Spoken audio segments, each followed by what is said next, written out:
Hello, welcome to another Swinging Steve's Bargain Beer Reviews. I know most of the time I like to review bargain beers, but sometimes I like to also review what people send me. I'm obliged to do it. You know, if some people will send me beer for free, I am more than happy to review it for them. So this is a homebrew review. And if you're not interested in that, then that's fair enough. But if you are interested in some of the homebrews that people send in, please watch. Because this guy, Dave in Barnsley over yonder, he does some fantastic beer. So thanks again, much appreciated. Especially when I'm as much of a tight arse as I am. And yeah, I don't like spending much money. So it's great when people give me stuff for note. I'm never going to complain at that, am I? So, here we go. Let me tell you a little bit about it first. He gave me some stuff on his message. First of all, it's called Break and Enter New England IPA. It comes in at 6.83% to be specific. It's double dry hopped. There were 25 grams of hops per litre, 500 grams in total. 200 grams of African Queen went into the whirlpool. 100 grams of Citra. 100 grams of Equinaut and 100 grams of Eldorado went into for the two dry hops. I think this sounds absolutely amazing and I cannot wait to drink this. So, here we go. I love that. I love that. Straight away. That smells good. That smells fantastic, actually. Yeah, that smells... it's got a dankness. It's got the dankness you would expect from a New England IPA. You know, you've got like... You've definitely got mango in there.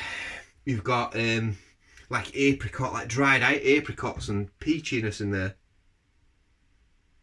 Okay, can of smoke's gone. So let's see what she looks like in a glass. Oh my. That looks like an England IPA to me. Almost, look at that. I'm going to leave it at that so I can give it a swish. That to me, it almost looks, it's got like a butter, it's got almost like what's it remind me of? Almost like banana, like a banana-iness to it. It's like a banana juice or something. Smells lovely and fresh. There's more of a freshness. The dankness has disappeared a little bit now. It's getting more of a citrus freshness. Let's switch that around a little bit. Yeah. So we're getting like little lemons and lime sort of notes on there.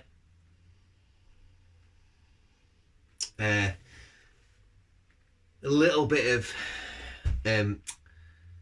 grapefruit. Yeah, it smells very inviting. It's got a nice sweetness to it.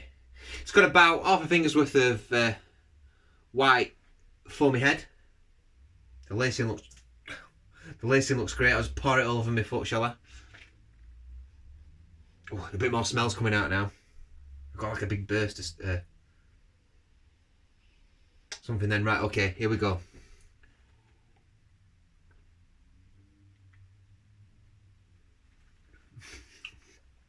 Ooh, nice, very nice. It tastes like a New England IPA. The body, first of all, fantastic body to this beer. It's got a lovely creaminess to it. Really easy to drink. The hops, they're coming in now. So you can tell the double dry hopping in this beer because that dry, well, the dryness for a start. It almost descends into a slight sourness actually on the back of your tongue. It's still going now. That dry bitterness is still tingling at the back of my. But it's not sharp. It's not a sharpness. It's like it's too much, too cloyy. It's actually quite smooth and it's enjoyable. Sometimes double dry hops can be like. Look, we're thinking of an example. The one that Brewdog do. I can't remember what they call it now. They do like a really, really hoppy beer, and that's a little bit too much for me. I can drink it and I can appreciate it, but this is nice. It's got a resinous quality to it. On the smell, it's got a slight confection smell. I've said this a lot about these beers recently. Almost like sweets, almost like chewy gum, not chewing gum, but like gummy bears or sweet, you know, like gummy sweets. And a lot of people might think when I review a beer like this, I might think, well, that ain't a beer. That's not a beer. It's just how beer's evolved. And everything goes in full circle, and it'll only be a matter of time before we're reviewing best bitters again, and everyone thinks best bitters at best things since sliced bread and things like this are regarded as like not in vogue anymore. Everything goes around in circles, you know. hats off to brewing this, Dave. I know a lot of time and effort's gone into it, and especially a lot of ingredients.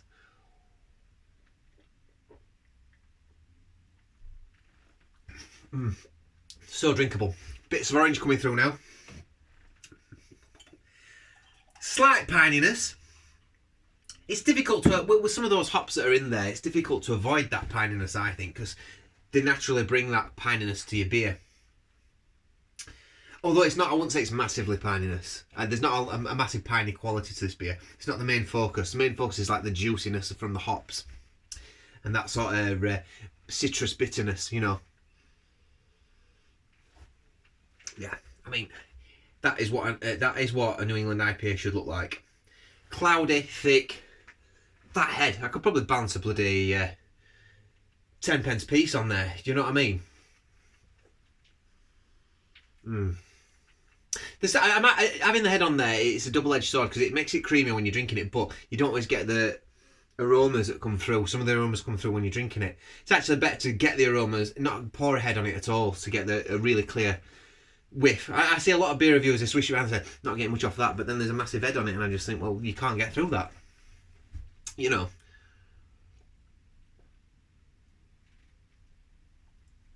Do like an head on my beer, though.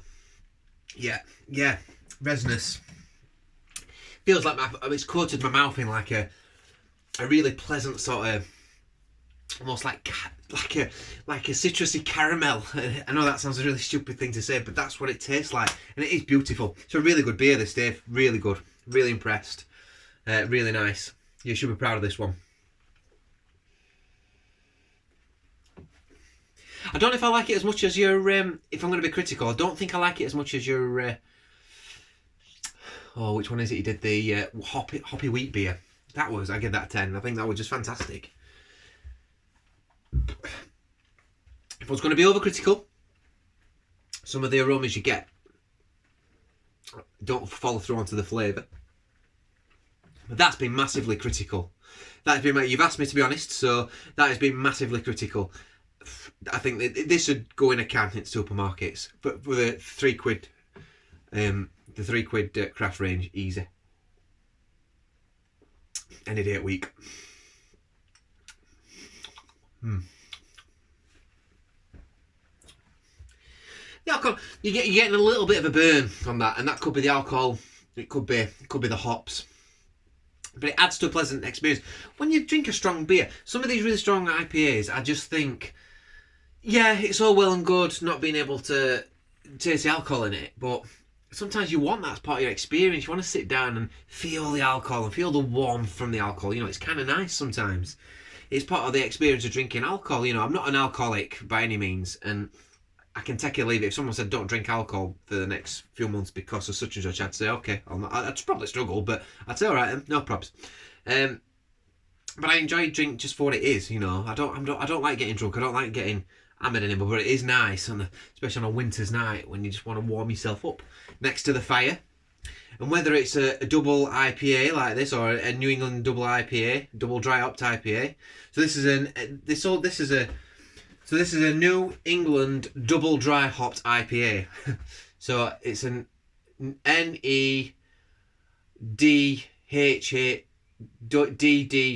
IPA. Right, okay, got it in anyway. Who cares? Who cares? It's just a nice beer. Anyway, back to my original point. It's nice to sit back and enjoy your beer in front of the fire, put your feet up, and knock a drink back while you're watching TV, you know, and just relax and just go, oh God, yeah. When you do get the moments sometimes at Christmas, don't you, where you can relax. It's difficult to relax at Christmas, but when you do get the moments and just to get a bit of festivity. Let's have a bit of snow next year, though. Come on, God, if there is a God, let's have a bit of snow. We haven't had snow for years now. I guess have I got onto God and snow? You know what I mean? So, yeah, the beer looks fantastic. You can see in that. That looks like a New England IPA. Wow. Great beer, Dave. Scores on the board. It gets a 9 out of 10 for me. It's an outstanding beer. Say you brewed that in your back garden. God, I've nearly drunk all that already. Jeez. Sorry. Anyway, yeah, say you've brewed that in your shed, in your back garden, in your garage. it tastes absolutely spot on. Really, really good beer. 9 out of 10. Thanks for dropping that by. I'll try and drop your bottles off at some point as well, Dave. I am passing by that way soon. I'll just bring them all up again. Yeah. Thank you very much, and I'll see you on the next review. Bye.